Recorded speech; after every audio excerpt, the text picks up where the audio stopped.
दोस्तों, एक छोटा सा वीडियो और बहुत सारा इन्फॉर्मेशन ऐसा कह सकते हैं इस वीडियो में आपको मिलेगा। और आज बात करेंगे एक ऐसे बात जो कि मतलब पूरा दुनिया को ये बात जानना चाहिए, समझना चाहिए। और ये पूरा दुनिया से ये वीडियो मैं शेयर करना चाहूँगा और मैं ये कहना चाहूँगा कि आज पूरा दुनिया परेशान है और उस परेशान का इलाज अगर कहें तो मात्र एक पुस्तक है जिसका नाम है बाइबल। ये है। अब आप लोग कह सकते हैं क्योंकि अलग अलग धर्म जाति के लोग इस पृथ्वी पे रहते हैं, खास करके भारत में, तो कह सकते हैं कि ये तो बाइबल क्रिश्चियन लोगों का है। लेकिन इस पूरे दुनिया में ये जो दुनिया बनाया है जिसका नाम है परमेश्वर, वो पूरा दुनिया के लोगों में ऐसा डाल के रखा है उसके हृदय में, मन में, कि कोई ना कोई एक ऊपर वाला है जो पूरा दुनिया को बनाया है, उसको बनाया है ना। लेकिन उसे वो नहीं जानता है, जिसके कारण लोग अलग अलग धर्म, अलग अलग जाति, अलग अलग ये में फंस चुके हैं, है ना। और इसी में जी रहे हैं और एक दिन उनको इस पृथ्वी से रुखसत होना, यानी कि मृत्यु के बाद इस पृथ्वी से जाना है और उसी के पास जाना है ना, जिसके जो आपको बनाया है। और उसके पास जाने के लिए उससे अगर यहाँ पे आप उससे संबंध नहीं बनाएं तो आप उसके पास नहीं पहुंच पाएंगे। जैसे किसी के घर आपके जाना रहता है तो वो जब तक आप उसको नहीं जानते तो किसी का घर में आप अंदाजी नहीं चले जाते हैं। तो उस तरह उसके घर जाने के लिए उससे जान परिचय होना ज़रूरी है। वो तो आपको जानता है, पृथ्वी का सब लोगों से कह रहे हैं। परमेश्वर जो है इस दुनिया को जो बनाया है वो तो आपको जानता है, लेकिन क्या आप उसे जानते हैं? लेकिन एक बाइबल मात्र ऐसा पुस्तक है जो परमेश्वर और आपके बीच में, यानी मनुष्य के बीच में, चाहे वो हिंदू, मुस्लिम, सिख, ईसाई हो, उसमें कनेक्शन करता है। बाइबल आपको परमेश्वर से जोड़ेगा क्योंकि बाइबल में परमेश्वर की बातें लिखा हुआ है। जी हाँ, बाइबल में परमेश्वर की बातें लिखा हुआ है और उस बातों को जान के, समझ के आप परमेश्वर के पास पहुंच सकते हैं, परमेश्वर को जान सकते हैं, समझ सकते हैं और उसके पीछे चल सकते हैं। और इस पृथ्वी पे आपको इस बाइबल को पढ़ना होगा, तभी आप परमेश्वर को, सच्चा परमेश्वर, सच्चा ईश्वर को जान सकते हैं।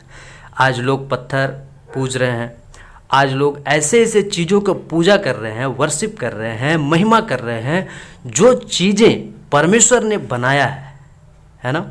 लेकिन उस सच्चा परमेश्वर को लोग नहीं जानते हैं।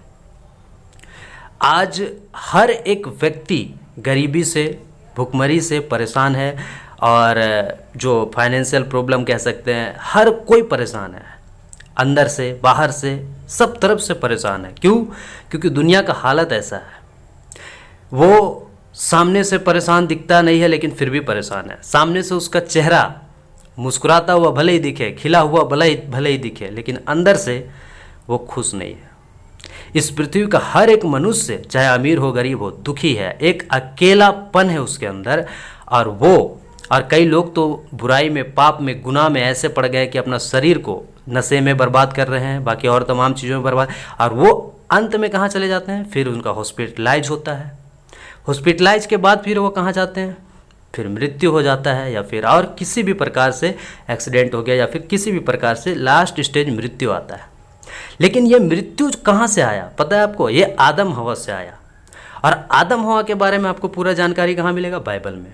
तो बाइबल जब आप पढ़ेंगे तो आदम हवा के बारे में जानकारी मिलेगा। पाप इस पृथ्वी पे कैसे आया, हर एक मनुष्य पापी कैसे है, ये आपको जानकारी मिलेगा। और जब आप बाइबल को पढ़ेंगे तो आपको ये भी पता चलेगा कि बाइबल में पाप से छुटकारा के लिए, आपके लिए यीशु मसीह जो कार्य किया है इस पृथ्वी पे आके, वो भी आपको पता चलेगा। यूहन्ना 3:16 में ये वचन कहता है ना। तो आप बढ़िया से इसे पढ़ें, है ना, क्योंकि अभी मैं वचन इसमें एक भी नहीं बताऊंगा, बस केवल बाइबल की बातें कहूँगा कि बाइबल को आप पढ़िएगा तो उसमें आपके बहुत सारी बातें पता चलेगा, जो कि आपके मन के अंदर बहुत सारे सवाल उठते होंगे इस दुनिया को देख के, दुनिया को जब आप दुनिया में बढ़ रहे हैं तो। लेकिन इन सब बातों के बावजूद सारा इन्फॉर्मेशन आपको बाइबल में मिलेगा। क्यों? क्योंकि इस मृत्यु के बाद एक दिन परमेश्वर के साथ हर एक जन का मुलाकात होगा, न्याय होगा। और जब तक आप इस पृथ्वी पे जीते जी उस परमेश्वर को, यानी यीशु मसीह को नहीं मानेंगे, नहीं जानेंगे, नहीं समझेंगे, उद्धारकर्ता के रूप में स्वीकार नहीं करेंगे, तब तक आपका जीवन नहीं बच सकता। तो इस वीडियो में इतना ही तक बात करेंगे और ज़रूर आप बाइबल को एक बार ज़रूर पढ़ें। आपको बहुत सारी बातें नहीं समझ में आएगा शुरू में, आप उसके लिए परमेश्वर से प्रार्थना करें। आपको जैसे आता है, जैसे एक आप दोस्त से बात करते हैं, उसी तरह से आप परमेश्वर से बात करें। प्रार्थना पूर्वक आप उससे बात करें, परमेश्वर आपको बाकी सारी बातें, सारी चीज़ों को समझाता चला जाएगा। इस वीडियो में इतना ही, और बाकी और इन्फॉर्मेशन चाहिए तो कमेंट करें और बाकी मैं बताऊंगा। चलिए, तब तक के लिए सबको जय मसीह की।